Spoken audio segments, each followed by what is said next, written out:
Ang nakaraan nakita natin kung saan nagbalat kayo ang ating bida bilang si Zhang Cheng upang kanyang maipaghigante ang kanyang mga kasamahan na pinatay ng mayabang na hangal na si Uyang Hao.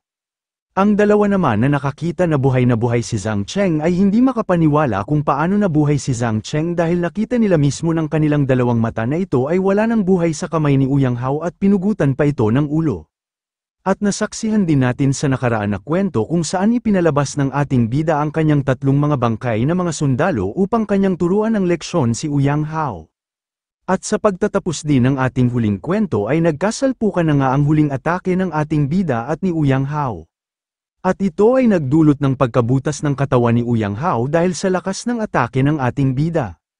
Sa pagpapatuloy din ng ating kwento ay dumating na sila Chen Long at si Wei Hua kung saan ang kinaroroonan ni Liu Shangxiong. Sinabi pa nila sa kanilang Uncle Liu na si Zhang Cheng daw ay gumagamit ng blood steel wire, sa tingin daw nila yon ay si Chu Zuan na nagpapanggap bilang si Zhang Cheng upang sila ay tulungan. Ayon pa ni Chen Long na ang kanya daw Senior Chu ay iniligtas sila ng hindi lang isang beses. Dahil sa pagkabahala ni Liu Shangxiong ay kanyang tinanong silang dalawa na kung saan daw nila huling nakita si Uyang Hao dahil ang ganoon daw na disciple ay hindi niya hahayaan na magdulot pa sa kanila ng malaking gulo, at upang kanya na din maligtas si Chu Zuan sa kamay ni Uyang Hao. Ngunit napatigil naman sila sa kanilang pag-uusap dahil biglang nagsalita sa kanila ang ating bida na hindi na daw nila kinakailangan na puntahan siya upang kanilang iligtas. Sinabi pa ng ating bida na siya daw ay isang Wuji Sect Chi Refinement disciple ay binabati ang kanyang Uncle Liu habang kitang-kita na bitbit niya ang ulo ni Uyang Hao upang kanyang pasalubong sa kanilang Uncle Liu. Agad naman binanggit ni Chen Long ang pangalan ng kanyang senior brother Chu dahil ito daw ay masyadong kahanga-hanga dahil nagawa niyang makaligtas.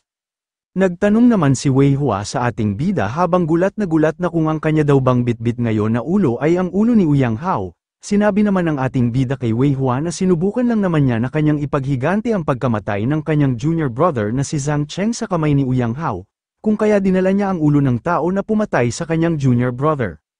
Nagsalita naman si Liu Zhengxiong sa ating bida na masyado daw mabilis ang kanyang paglakas, noong bago nawasak ang kanilang sekta ay nasa yugto pa ito ng 4th stage ng Chi Refinement, pero ngayon ay kaya na niyang patayin si Uyang Hao. Sa tingin daw niya ay tumuntong na ang ating bida sa 9th stage of Chi Refinement.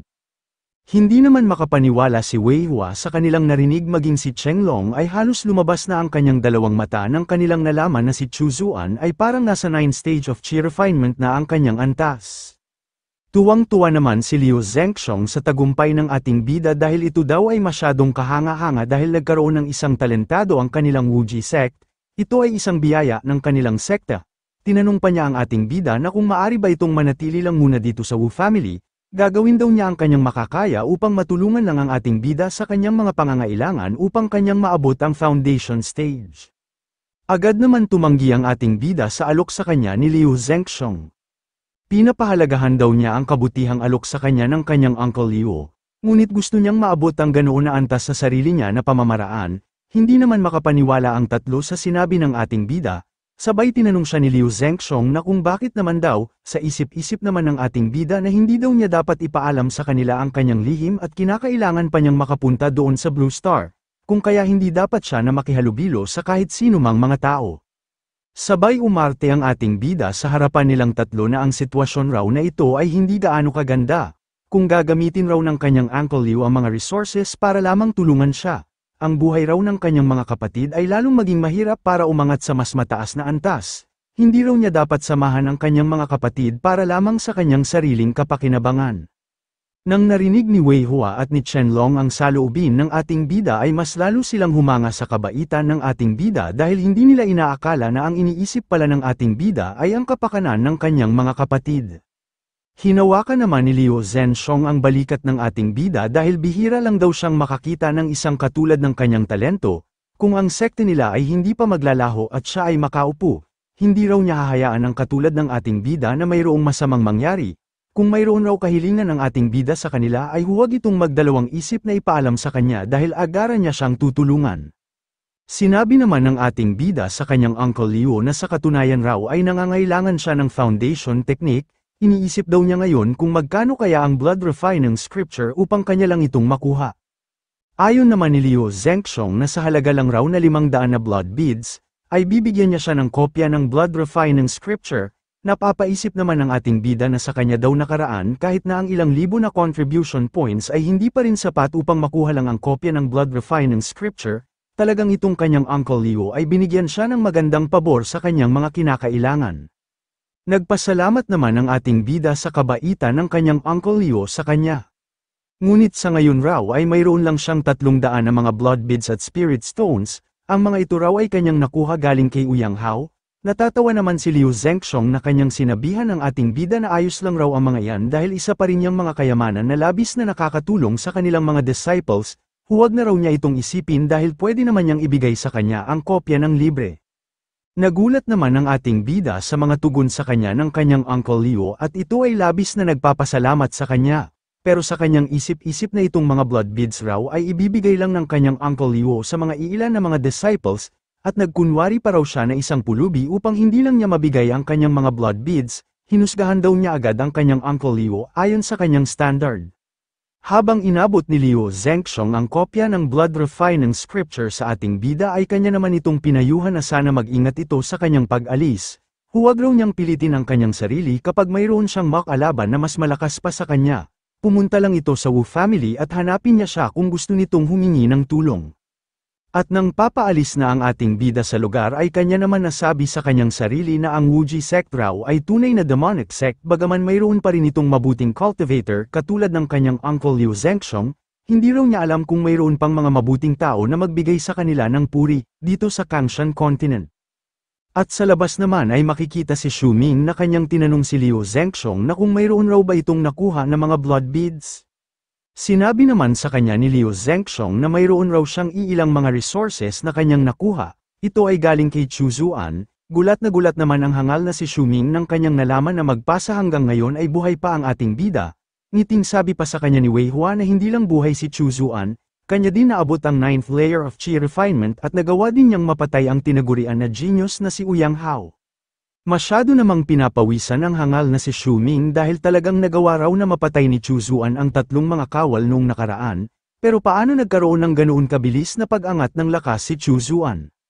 Saad pa ni Wei Hua kay Xu Ming na kung maliit ang kanyang tingin sa kanyang junior brother Chu Zuan ay natitiyak niya na hindi niya kukunin ang blood beads na nanggaling kay Chu Zuan, habang si Chen Long naman ay kanyang iniinis si Xu Ming dahil kung hindi raw niya kukunin itong mga blood beads ay siya na lang ang kukuha nito. Natatawa naman ang dalawa dahil nakita nila sa pagmumukha ni Xu Ming na masyadong nagmamakaawa sa kanilang dalawa na kanya raw kukunin ang blood beads na kanyang parte na nanggaling kay Chu Zuan. Habang tinatanggap ni Xu Ming ang blood beads nga nanggaling sa ating bida ay masyado naman itong naiinis dahil marahil raw mayroong natagpuan si Chu Zuan na isang malaking kayamanan at kung wala naman ay bakit siya mabilis na lumakas, ano raw kaya ang lihim na itinatago ni Chu Zuan. At dako naman tayo sa Grand Hotel, dito makikita nga nagulat ang dalawang malaking alaga na aso ng ating bida dahil may biglang lumitaw na isang portal sa kanilang harapan. Ito pala ay ang ating bida na kakabalik pa lang sa zombie na mundo. At masaya naman ang mga malalaking aso na kanilang sinalubong ang kanilang amo.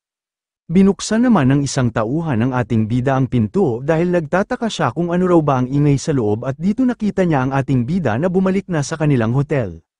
Dahil doon ay tuwang-tuwa ang mga tauhan ng ating bida dahil sa wakas ay nakabalik na raw ang kanilang boss. Nawala raw ang kanilang boss ng 2 buwan pero huwag raw mag-alala ang kanilang boss dahil maayos lang raw dito, ang hardin raw na bangkay ay pwede nang anihin ng kanilang boss. Natuwa naman ang ating bida sa ibinigay sa kanya na mga balita dahil sa tulong raw nitong dating mga assistant ni Xiaohu at ang iba pang nagpapatrolya kasama ang mga spirit dog pati na rin ang mga array na kanyang ginawa ay tila wala nang gustong lumapit dito sa Grand Hotel. Masyado raw magaan ang kanyang pakiramdam dahil maayos lang ang lahat dito, ngunit ang pinakamahalaga para sa kanya ay ang spirit flower. Nang nabuksan na ng ating bida ang pintuan kung saan niya itinanim ang spirit flower ay agara naman na lumabas galing sa loob ang mga aura na dumadaloy sa loob ng kwarto galing sa spirit flower. Nang nakita ng ating bida ang loob ay tuwang-tuwa ito dahil masyado na raw marami ang mga spirit flower na kanyang itinanim, ang mga ito raw ay sapat na sa kanya upang kanyang ma-refine ng 3 foundation blood pills. Sabay naglakad na nga ito upang kanyang lapitan ang mga spirit flower. Nang nakalapit na ang ating bida ay seryoso naman niyang tinitingnan ng malaking lobo, at ito ay nagpapasalamat dahil nakasurvive raw ito ng matagal, mabuti na lang mayroon itong malakas na pangangatawan.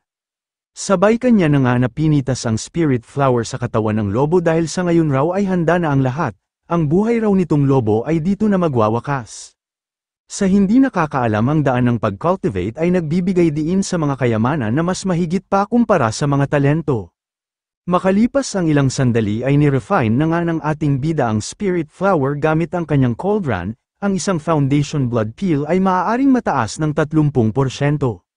Matapos ma-refine ng ating bida ay makikita ang mga peel na kanyang ginawa na lumabas ito galing sa loob ng cauldron, at nang nasa kamay na ng ating bida ang mga peels ay tuwang-tuwa naman ito dahil sa pamamagitan raw nitong orthodox foundation peels na nanggaling kay Uyang House Storage, mayroon raw siyang 4 na kabuuhan na pagkakataon na kanyang maabot ang kanyang ninanais na pundasyon.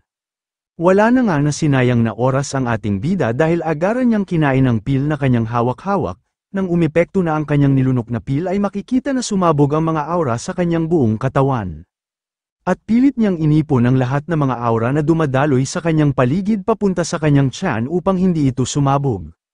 Nang natapos tipunin ng ating bida ang mga aura ay agara naman niyang kinuha ang bagong gawa niyang peel upang ito na naman ang kanyang subukan, kanya na lang nasabi sa kanyang sarili na ang kapangyarihan raw ng isang foundation peel ay hindi sapat para suportahan siya sa kumpleto niyang spiritual na kapangyarihan. Kinakailangan pa raw niyang kainin ang mga foundation peel na nasa kanya ngayon upang gumana ito sa kanyang katawan.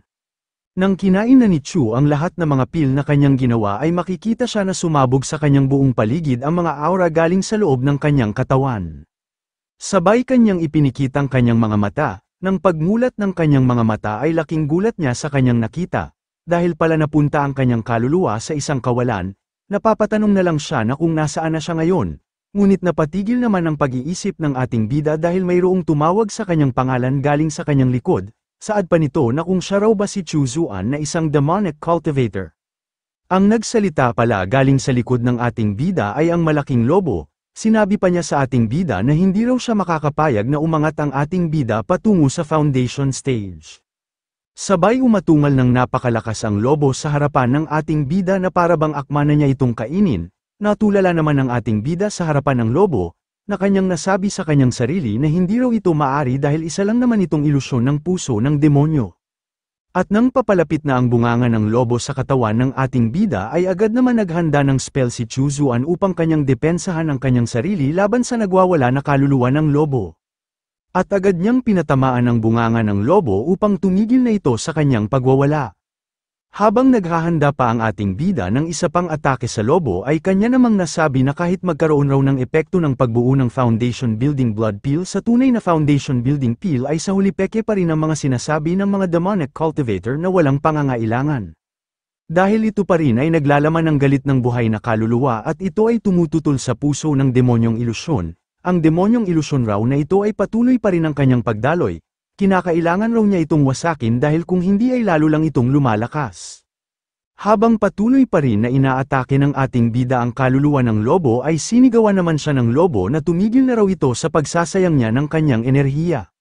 Saad pa ng lobo sa ating bida na kahit kakaunti lang ang talento ng ating bida at walang anumang mga background hindi pa rin daw ito makakapasok sa isang tunay na sekta katulad ng Shenli sect.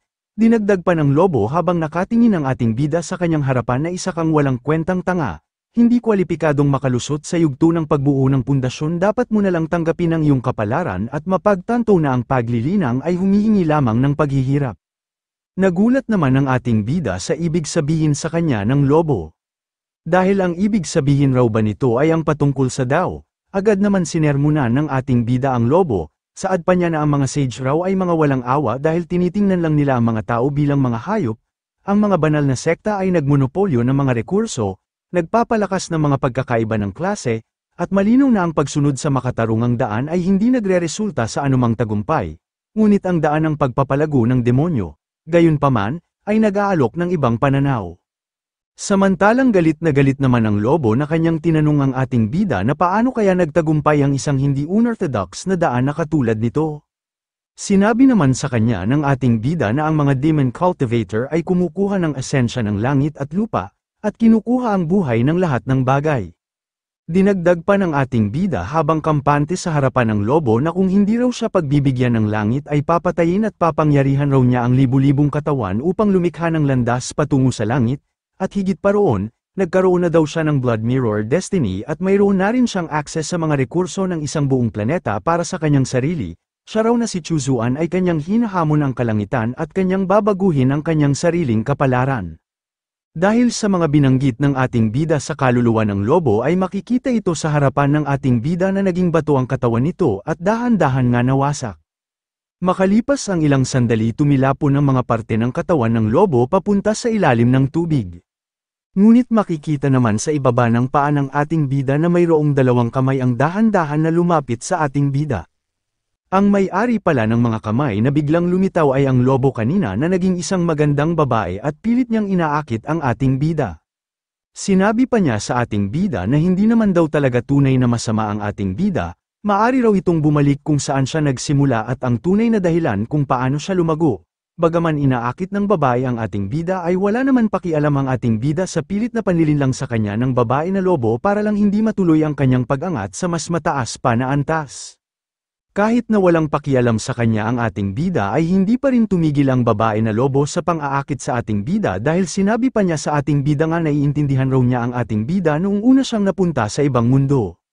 Siya raw ay pinapahirapan at namuhay sa gilid ng paglilitis at gagawin daw ng lahat ng ating bida upang kanyang makuha ang kanyang kapangyarihan, pero ngayon siya na daw ang pinakamalakas dito sa Donghu City, kung siya lang raw ay mananatili dito ay walang sino man ang pwede na makakatalo sa kanya.